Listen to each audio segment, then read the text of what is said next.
मुख्यमंत्री पुष्कर सिंह धामी आज उत्तराखंड प्रांतीय सिविल सेवा संघ के अधिवेशन में होंगे शामिल। शाम 5 बजे स्टेट हैंडलूम एक्सपो का करेंगे शुभारंभ। जनजातीय महोत्सव का भी करेंगे उद्घाटन।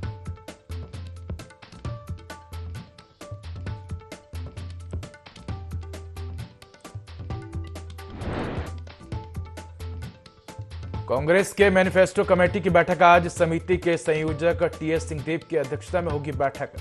उत्तराखंड के मुद्दों को भी कांग्रेस घोषणा पत्र में करेगी शामिल।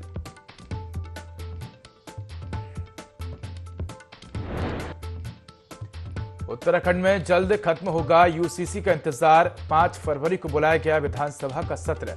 2 फरवरी को कमेटी सौंप सकती है अपना ड्राफ्ट।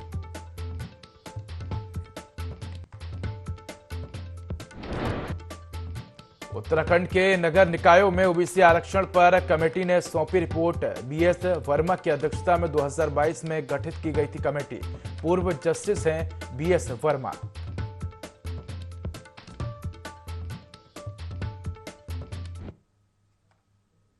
नमस्कार, मैं हूं उदय। देवभूमि लाइव में आपका स्वागत है। बुलेटिन की शुरुआत करेंगे तमाम बड़ी खबरों के साथ। और बड़ी खबर देहरादून से है, जहां सीएम धामी उत्तराखंड प्रांतीय सिविल सेवा संघ के अधिवेशन में शामिल होंगे। शाम 5 बजे स्टेट हैंडलूम एक्सपो का शुभारंभ करेंगे। इसके साथ ही जनजातीय महोत्सव का भी उद्घाटन करेंगे। परेड ग्राउंड में 27 से 29 जनवरी तक जनजातीय महोत्सव चलेगा। तो बड़ी खबर आपको देहरादून से बता रहे हैं, जहां सीएम धामी उत्तराखंड प्रांतीय सिविल सेवा संघ के अधिवेशन में शामिल होंगे। शाम 5 बजे स्टेट हैंडलूम एक्सपो का शुभारंभ भी करेंगे। तो इसी खबर पर अधिक जानकारी के लिए हमारे साथ सहयोगी विनय सूद जुड़ चुके हैं। विनय, आज सीएम कई महत्वपूर्ण कार्यक्रमों में शामिल होंगे। उत्तराखंड प्रांतीय सिविल सेवा संघ के अधिवेशन में शामिल होंगे, स्टेट हैंडलूम एक्सपो का शुभारंभ भी करेंगे। इसके अलावा भी कई महत्वपूर्ण कार्यक्रमों में शामिल होंगे सीएम। जी उदय, बिल्कुल। देखिए, आपको बता दें कि जिस तरह से सीएम धामी के आज के जो कार्यक्रम लगाए गए हैं, ऐसे में देखा जा सकता है कि सीएम धामी जो है किस तरीके से इन कार्यक्रमों में शिरकत करेंगे और उद्घाटन भी जो है इस दौरान इन कार्यक्रम के तहत सीएम धामी को द्वारा किया जाना है। तो ऐसे में देखा जा सकता है, जो सिविल संघ की अगर बात की जाए तो सिविल संघ के लिए जो है ये कर्मचारियों के और अधिकारियों की अगर बात की जाए तो अधिकारी भी जो है इस दौरान इस बैठक में शामिल होंगे और सीएम धामी जो है उनको इस दौरान संबोधित भी करेंगे। तो देखा जा सकता है सीएम धामी के कई महत्वपूर्ण जो कार्यक्रम हैं वो देहरादून में किए जाने हैं। वहीं जनजाति महोत्सव की भी अगर बात की जाए तो जो जनजाति महोत्सव है वो भी आज देहरादून के परेड ग्राउंड में आयोजित किया जाएगा, जिसमें तमाम जनजाति के जो लोग हैं वो शामिल होंगे। इसका शुभारंभ प्रदेश के मुख्यमंत्री पुष्कर सिंह धामी शाम को 6 बजे करने वाले हैं और ये महोत्सव जो है 3 दिन तक चलेगा, यानी 27 तारीख से 29 तारीख तक इस महोत्सव को किया जाना है। तो ऐसे में देखा जा सकता है जो स्टॉल है, स्टॉल भी इस दौरान इस कार्यक्रम में के चलते जो है 3 दिन तक लगाए जाएंगे। तो काफी महत्वपूर्ण जो कार्यक्रम है सीएम धामी के वो आज के लगे हुए हैं और सभी में पूरी तरीके से जो है सीएम धामी आज प्रतिभाग भी करने वाले हैं। जी विनय, अगर बात की जाए तो शाम 5 बजे स्टेट हैंडलूम एक्सपो में भी सीएम शामिल होंगे, शुभारंभ करेंगे। अगर हैंडलूम एक्सपो की बात की जाए तो कहीं ना कहीं राज्य के जो उत्पाद होते हैं उनको बढ़ावा दिया जाता है। ज़्यादा से ज़्यादा लोग जो है उसमें भाग लेते हैं, ताकि जो ऐसे व्यापारी हैं, जो ऐसे लोग हैं जो अपनी पहुंच या अपनी उत्पादन और अपनी उत्पादकता को दूसरों तक नहीं पहुंच पाते हैं, ऐसे वो इन एक्सपो में शामिल होकर कहीं ना कहीं लोगों को अपने उत्पादों के बारे में बेहतर तरीके से जानकारी दे पाते हैं। किस तरह का ये एक्सपो होने वाला है, कौन कौन से इसमें एक्सपो में स्टॉल लगाए जाएंगे? जी बिल्कुल। देखिए, हैंडलूम एक्सपो की अगर बात की जाए तो उसका भी जो है सीएम धामी आज उद्घाटन यहाँ पर करने वाले हैं, शुभारंभ करने वाले हैं। तो ऐसे में देखा जा सकता है कि किस तरीके से जो व्यापार को बढ़ावा मिल सके, उसको लेकर उत्तराखंड सरकार तमाम योजना तो चला ही रही है। वहीं एक्सपो का जो ये कार्यक्रम, हैंडलूम का जो कार्यक्रम रखा गया है, इसको लेकर के भी सीएम धामी खुद जो है इसको शुभारंभ करने वाले हैं और उनका शुरू से ही उत्तराखंड के जो युवा हैं उनको लेकर के यही रहा है कि व्यापार अगर जो उत्तराखंड में लगाया जाए, चाहे कोई भी कंपनी हो या फिर किसी भी तरह से जो है उत्तराखंड के जो युवा हैं उनको रोजगार के अवसर मिल सके, तो तमाम प्रयास जो है उत्तराखंड सरकार के यही रहते हैं। और इसी के चलते कई कार्यक्रम जो हैं देहरादून में आयोजित किए जाते हैं। सीएम धामी खुद उसमें जो है जी। बतौर मुख्य अतिथि मौजूद भी रहते हैं। तो देखा जा सकता है कि पूरी तरीके से सीएम धामी का प्रयास यही है कि उत्तराखंड के हित के लिए किस तरीके से क्या कार्यक्रम आयोजन किए जाने चाहिए, या फिर किस तरह से उत्तराखंड के जो लोग हैं उनको इन सेवाओं का लाभ मिल सके, सरकारी जो योजनाएं हैं उनका लाभ मिल सके, व्यापार की अगर बात करें व्यापार को किस तरीके से बढ़ावा दिया जा सके, तमाम ऐसे मुद्दों को लेकर के सीएम धामी लगातार उत्तराखंड के विकास के लिए आगे बढ़ते रहते हैं। और आज जो ये एक्सपो हैंडलूम का भी जो कार्यक्रम रखा गया है जिसमें सीएम धामी खुद पहुंचने वाले हैं, तो जी। देखा जा सकता है कि किस दिशा में सीएम धामी इस समय उत्तराखंड के विकास को लेकर के चल रहे हैं। जी जी। विनय, अगर बात करें तो हम लगातार देख रहे हैं कि मुख्यमंत्री पुष्कर सिंह धामी उत्तराखंड में निवेश को प्रोत्साहित करते हुए नजर आ रहे हैं। लगातार उद्योगपतियों से भी चर्चा करते आ रहे हैं और हम देख रहे हैं कि जो उत्तराखंड के जो उत्पाद हैं उनको भी कहीं ना कहीं ग्लोबली करते हुए नजर आ रहे हैं। ऐसे में जो ये एक्सपो लगने वाला है इसमें उत्तराखंड के जो उत्पाद हैं, जो पहाड़ी उत्पाद हैं, जिनकी पहुंच जो है वो देश के अनेक जगहों तक नहीं पहुंच पाती है, ऐसे में कहीं ना कहीं इन उत्पादों को जब प्रदर्शित किया जाएगा, आम जनता जब इन उत्पादों को देखेगी तो कहीं ना कहीं उत्तराखंड में विकास होगा और जो उत्तराखंड के प्रोडक्ट है वो विदेश के अन्य जगहों तक भी पहुंच सकेंगे। जी बिल्कुल, देखिए उदय, जिस तरीके से मैं आपको बता दूं कि जिस तरह से आपका जो सवाल है काफ़ी अच्छा सवाल जो है आपका इस दौरान रहा है। तो ऐसे में देखा जा सकता है कि जो ग्लोबल इन्वेस्टर समिट की अगर बात करें तो जी। जो विदेशी मेहमान इस दौरान उत्तराखंड आए थे उन्होंने भी जो है काफ़ी इन्वेस्ट जो है इस दौरान किया है और उद्योग लगाने की दिशा में उनका जो जिस तरह से निवेश रहा है, तो उत्तराखंड के जो लोग हैं उनको किस तरीके से जो रोजगार है उद्योग के माध्यम से मुहैया कराए जा सकें, या फिर उत्पादों की अगर बात करें जो उत्पाद हैं उनको लेकर के देश में किस तरीके से जो है उनको भेजा जाए जिससे कि उनकी पहचान और जगहों पर भी बन सके उत्तराखंड के जो उत्पाद हैं। ऐसे में देखा जा सकता है कि तमाम जो प्रयास हैं वो धामी सरकार के यही रहते हैं कि हर तरह से हर संभव जो भी उत्तराखंड के नज़रिए से अगर देखा जाए जो देश विदेश में जो है उत्तराखंड की और भी पहचान बन सके, चाहे वो उद्योग की बात हो या फिर उद्योग लगाने की बात हो या फिर इसके अलावा व्यापार की अगर बात की जाए, जो व्यापार है व्यापार को किस तरीके से जो है उत्तराखंड के युवाओं को मिल सके, तमाम प्रयास जो है सीएम धामी के इस दौरान रहते हैं। और विनय, कह सकते हैं कि सरकार लगातार प्रयास करती हुई नजर आ रही है। सरकार की यही कोशिश है कि उत्तराखंड की जो उत्पाद है वो देश की जनता के समक्ष पहुंच सके और देश की जनता उनसे परिचित हो सके। विनय, धन्यवाद इस खबर पर अधिक चर्चा के लिए, लेकिन आप हमारे साथ बने रहिए, आगे भी आपसे जानकारी लेंगे हम। बढ़ते अगली खबर की ओर, जहां बड़ी खबर देहरादून से है। आपको बता दें कि 5 फरवरी से शुरू होगा उत्तराखंड विधानसभा का सत्र। तो विधानसभा सचिवालय ने सत्र की अधिसूचना जारी की है। 5 फरवरी को सुबह 11 बजे से सत्र की कार्रवाई शुरू होगी। 5 से 8 फरवरी तक विधानसभा का सत्र चलेगा और सत्र में कई महत्वपूर्ण विधेयक भी लाए जाएंगे।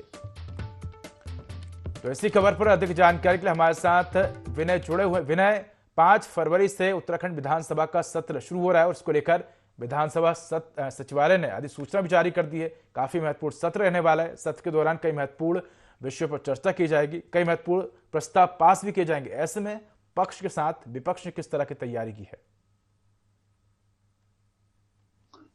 जी बिल्कुल उदय, देखिए आपको बता दें कि विधानसभा का जो सत्र है वो 5 तारीख से जो है शुरू हो जाएगा। और इसको लेकर जो तमाम जो विपक्षी दलों की अगर बात की जाए, विपक्ष की बात की जाए, तो विपक्ष लगातार यूसीसी को लेकर के यहाँ पर उसको लागू करने की बात कर रहा था। तो ऐसे में देखा जा सकता है कि सीएम धामी ने खुद जिस तरह से यूसीसी को लेकर के अभी 15 दिन का समय और बढ़ाया है और विधानसभा का सत्र जो है आहूत किया गया है, तो विपक्षी दलों का जो कयास है वो यही लगाया जा रहा है कि जो ये सत्र रखा गया है ये यूसीसी को लेकर के ही रखा गया है। तो इसमें अब पूरी तरह से सीएम धामी भी तैयार है और जल्द ही जो ये विधेयक विधानसभा सत्र के दौरान रखा जाना है, इस पर मोहर लगाने की जो तैयारी है वो उत्तराखंड सरकार द्वारा की जा रही है। क्योंकि कमेटी की अगर बात की जाए तो कमेटी जल्द ही ये ड्राफ्ट अब यहाँ पर सौंपने वाली है। तो सीएम धामी ने पहले भी इसको लेकर के जो है यहाँ पर बयान दिया था कि जल्द ही यूसीसी को लागू कर दिया जाएगा और सत्र बुलाया जाएगा। तो ऐसे में देखा जा सकता है कि जो सत्र की तैयारी है वो शुरू हो चुकी है। 5 तारीख से सत्र शुरू हो जाएगा और इसमें जो है आगे की जो रणनीति है इसको लेकर की जाएगी। जी जी विनय, हम देख सकते हैं कि यूसीसी को लेकर लगातार विपक्ष जो है वो धामी सरकार पर हमलावर भी रहा है। हालांकि हमने देखा कि सरकार ने कमेटी का गठन भी किया है। 2 फरवरी को कमेटी अपना ड्राफ्ट सौंपेगी और 5 फरवरी से विधानसभा का सत्र शुरू हो रहा है। ऐसे में हमने ये भी देखा है कि सीएम धामी ने कमेटी को कई बार आगे भी बढ़ा है। कई बार हमने ये भी देखा कि कई सुझावों के चलते कमेटी में कई बार जो है चीजें और भी ज्यादा चीजें सम्मिलित की गई हैं। कितना महत्वपूर्ण हो जाता है, किस तरह के सुझाव इस कमेटी में दिए गए हैं ताकि सभी को साथ में लेकर चला जा सके? जी उदय, देखिए आपको बता दें कि प्रवर समिति ने जो है काफ़ी कई बार जो है इसमें समय भी लिया है और सीएम धामी ने भी लगातार इसमें बयान दिए हैं कि जल्द ही जो है यूसीसी को लागू कर दिया जाएगा। तो वहीं अब यहाँ पर अगर विपक्ष की अगर बात की जाए तो विपक्ष शुरू से ही यूसीसी को लेकर हमलावर रहा है और उन्होंने साफ तौर पर कहा है कि उत्तराखंड सरकार जो है यूसीसी को लेकर आगे नहीं बढ़ना चाहती है। लेकिन सीएम धामी लगातार जो है यूसीसी को लेकर यहाँ पर चर्चाएं करते हुए नजर आए और उन्होंने ये बात पहले भी कही है कि अब जो यूसीसी है उसको जल्द ही लागू कर दिया जाएगा, जिससे कि हर तरह से जो वर्ग के जो लोग हैं को इसका फायदा मिल पाएगा। तो देखा जा सकता है कि सीएम धामी जिस तरह से अब 5 जनवरी से यहाँ पर विधानसभा का सत्र होने जा रहा है, इसको लेकर आगे की जो रणनीति है वो तय की जाएगी और जल्द ही यूसीसी को लागू कर दिया जाएगा। जी विनय, धन्यवाद आपका इस अधिक जानकारी के लिए। लोकसभा चुनाव जैसे जैसे नजदीक आ रहा है वैसे वैसे राजनीतिक दलों की बैठकों का दौर शुरू हो गया है। जहां एक तरफ कांग्रेस के राष्ट्रीय अध्यक्ष मल्लिकार्जुन खड़गे 28 जनवरी को देहरादून आ रहे हैं, वहीं कांग्रेस प्रदेश स्क्रीनिंग कमेटी के चेयरमैन देहरादून पहुंचे और नेताओं के साथ बैठक की। इस दौरान स्क्रीनिंग कमेटी के चेयरमैन भक्त चरण दास ने कहा कि चुनाव को लेकर जो एप्लीकेट हैं उनको लेकर नेताओं से बात करेंगे और उम्मीद है कि 15 फरवरी तक लोकसभा चुनाव के सभी प्रत्याशियों के नाम फाइनल कर लिए जाएंगे।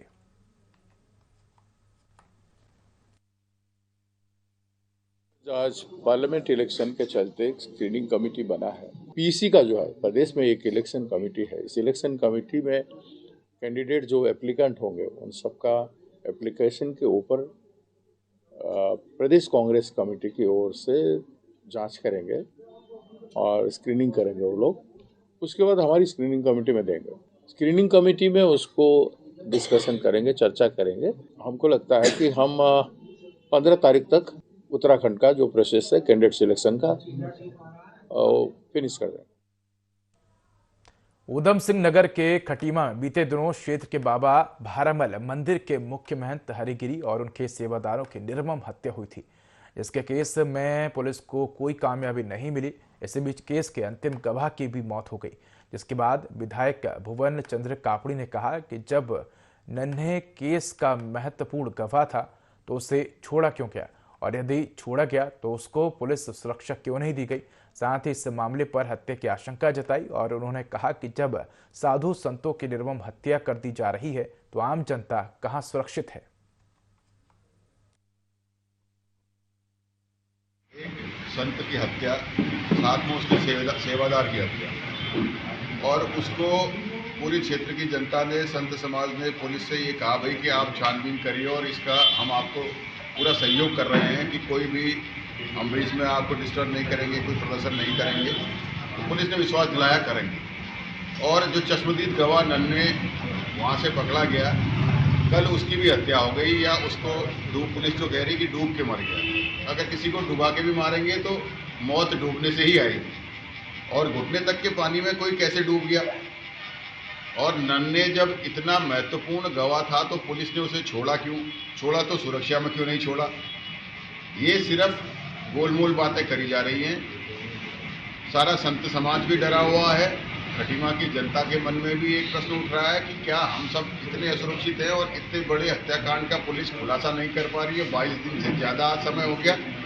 तो हम सब लोग ये कहना चाहते हैं कि अब सरकार को संज्ञान लेना चाहिए। पुलिस प्रशासन अगर नहीं कर पा रहा है तो इसके पीछे क्या कारण? अंकिता भंडारी हत्याकांड मामले को लेकर कांग्रेस और भाजपा के बीच आरोप प्रत्यारोप का दौर जारी है। इस दौरान पूर्व मुख्यमंत्री हरीश रावत का बयान सामने आया है, जिसमें उन्होंने कहा है कि अंकिता के माता पिता ने डीएम को भाजपा के एक बड़े नेता का नाम कथित वीआईपी के रूप में लिखकर भेजा है। बावजूद इसके कोई कार्रवाई नहीं हो रही है। सरकार को इस पर एफआईआर दर्ज करनी चाहिए ताकि दूध का दूध और पानी का पानी हो सके। वहीं भाजपा प्रदेश अध्यक्ष का कहना है कि कांग्रेस के पास कोई मुद्दा नहीं है। अंकिता भंडारी के नाम पर राजनीति करके कांग्रेस उसे बदनाम कर रही है। क्यों नहीं बचा हुआ है? उस बहन के मृत्यु के 13 वर्षों के बाद अनावश्यक इस प्रकार की चर्चा करके मृत्यु के बाद बहन को बदनाम करने का एक कुचक्र है और उत्तराखंड की मातृशक्ति इसका जवाब लोकसभा चुनाव में कांग्रेस को दे। जो मामला न्यायालय में चल रहा है, तुम पे कोई साक्ष्य है, कोई तथ्य है तो आप न्यायालय में दीजिए। और उनके परिवारजनों से मैंने आग्रह किया कि किसी विषय को उस बहन की मृत्यु के बाद उसको अपमानित करने के कोई विषय सार्वजनिक जीवन में नहीं आने चाहिए। कोई विषय साक्ष्य है तो न्यायालय में उनको देना चाहिए। अंकिता ने अपने बयान में खुद कहा, अपने वीडियो में कहा कि मेरे ऊपर दबाव डाला जा रहा है, एक वीआईपी आ रहा है कल और मुझसे कहा जा रहा है उसको विशेष सेवा दो, और मैं इनकार कर रही हूं और मुझे डराया धमकाया जा रहा है। यदि भाजपा न्याय चाहती है, यदि भाजपा इस दोष से मुक्त होना चाहती है तो उस वीआईपी के ऊपर भी एफआईआर दर्ज होनी चाहिए ताकि दूध का दूध पानी का पानी हो सके। हरिद्वार रुड़की विकास प्राधिकरण हरिद्वार विकास क्षेत्र में चल रहे अनाधिकृत निर्माण के विरुद्ध कार्रवाई करते हुए अभियान चला रहा है। हरिद्वार रुड़की विकास प्राधिकरण के उपाध्यक्ष अंशुल सिंह ने बताया कि प्राधिकरण की टीम ने अनाधिकृत निर्माणों के विरुद्ध कार्रवाई करते हुए हरिद्वार के उपनगरी ज्वालापुर के ग्राम सराय क्षेत्र के गुलजार और फरमान द्वारा लगभग 40 बीघा भूमि पर की गई अवैध प्लॉटिंग को नष्ट किया गया है। साथ ही विकास प्राधिकरण ने अवैध निर्माणकर्ताओं को चेतावनी भी दी है।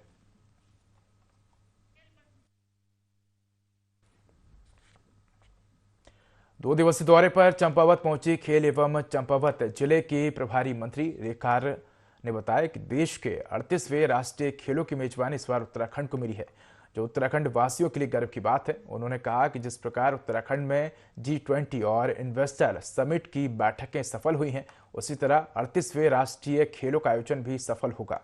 उत्तराखंड के खिलाड़ी देश के सर्वश्रेष्ठ 10 राज्यों में जगह बनाने में सफल होंगे। सरकार इस लक्ष्य को बनाकर चल रही है। प्रदेश में स्टेडियमों को बेहतरीन बनाया जा रहा है।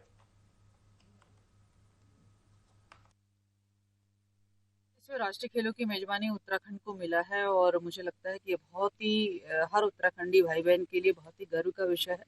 और मुझे पूर्ण विश्वास है जिस प्रकार से G20 की बैठकें बहुत सफल रही हैं, जिस प्रकार से इन्वेस्टर समिट बहुत सफल रहा है, ठीक उसी प्रकार से राष्ट्रीय खेलों की मेजबानी भी उत्तराखंड बहुत सफलतापूर्वक करेगा। और हमारा लक्ष्य है कि हम इन राष्ट्रीय खेलों में हमारे प्रदेश के जो खिलाड़ी हैं वो देश के 10 राज्यों में अपना स्थान बनाने में सक्षम होंगे। इतना योग्य जो है हम लक्ष्य लेके चल रहे हैं, इतना योग्य जो है उनको जो साधन संसाधनों की आवश्यकता होगी वो उसकी समय के साथ में उसकी पूर्ति की जाएगी।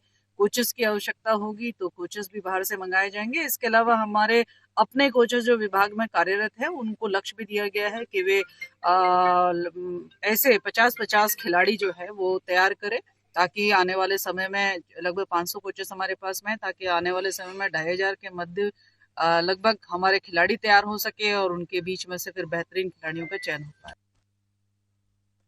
उत्तराखंड का बेहद प्यारा और खूबसूरत हिल स्टेशन ओली बर्फ से लकदक ढलानों के लिए काफी फेमस है।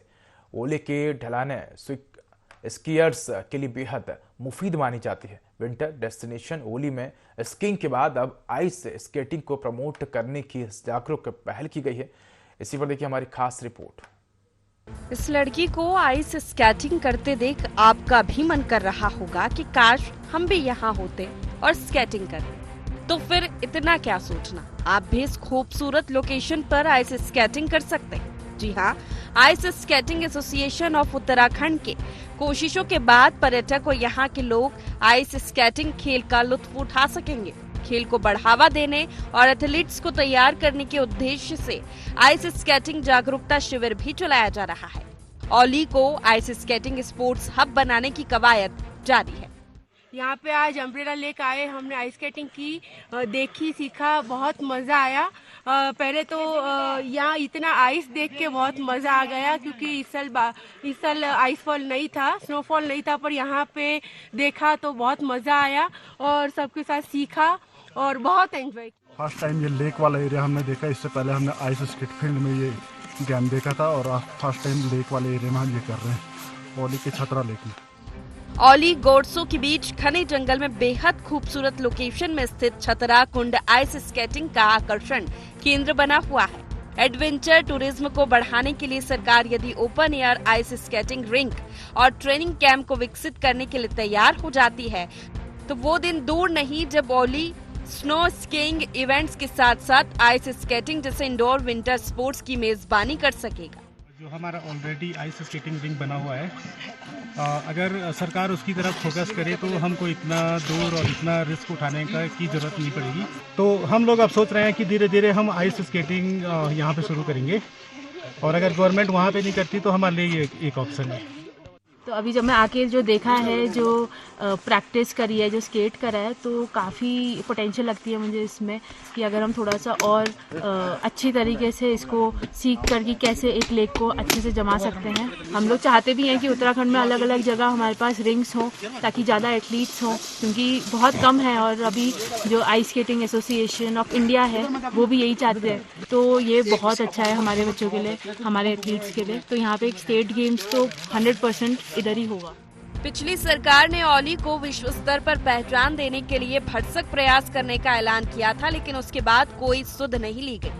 बर्फ की कमी से कई बार नेशनल लेवल के अल्पाइन स्कीइंग इवेंट्स और इंटरनेशनल स्कीइंग इवेंट्स स्थगित हो गए। इसके चलते अब तक पर्यटक और स्थानीय युवा आइस स्केटिंग का लुत्फ नहीं उठा सके। आइस स्केटिंग एसोसिएशन चमोली के महासचिव संतोष सिंह का कहना है कि राज्य आइस स्केटिंग संघ उत्तराखंड की जागरूक पहल के बाद औली में आइस स्केटिंग खेल की संभावना बढ़ने लगी है। हालांकि प्रदेश सरकार की निर्भरता पर ही आइस स्केटिंग खेल का आगे का भविष्य टिका हुआ।